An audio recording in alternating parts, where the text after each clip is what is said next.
morning, I'm Hasiel Cordoba, and this is the 69 News Netcast. If you weren't watching 69 News at sunrise, here's a bit of what you missed.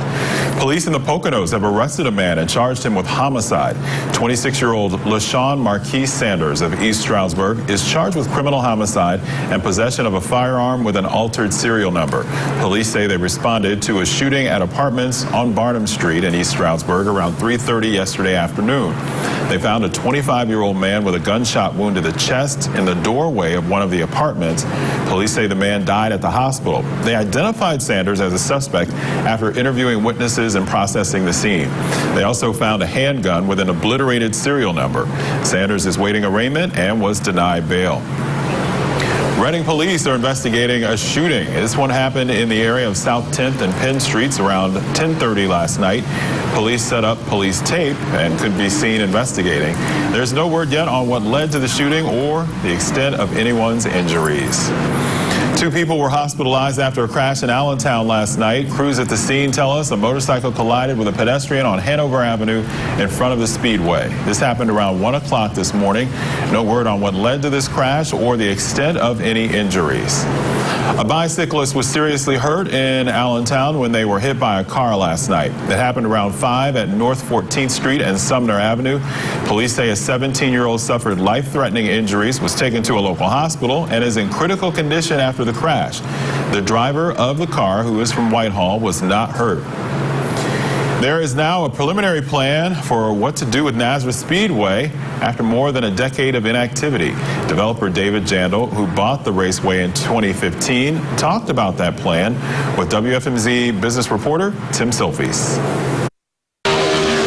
For about 100 years, the roar of motors emanated from Nazareth Speedway until the legendary racetrack closed in 2004.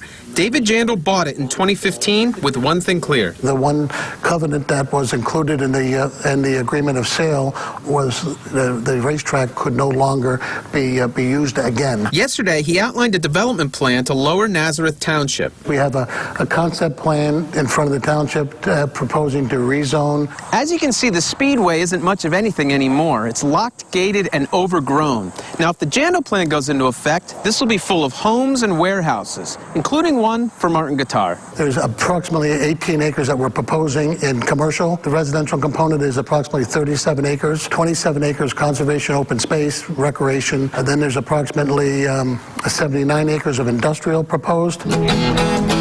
20 of those acres would be used by Martin Guitar. We're looking to consolidate some of our smaller owned and leased facilities into one larger facility. Martin CFO Nathan Eckhart says the iconic company would use the new building to distribute items like guitars and strings and store raw materials. They like the idea of a big investment in Nazareth. The company's been in business for 184 years.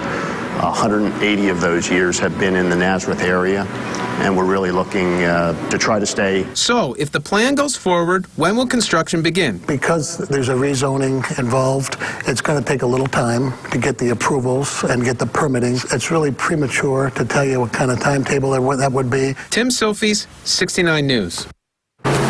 For more local news, watch 69 News or get updates at WFMZ.com. With the 69 News Netcast, I'm Hasiel Cordoba.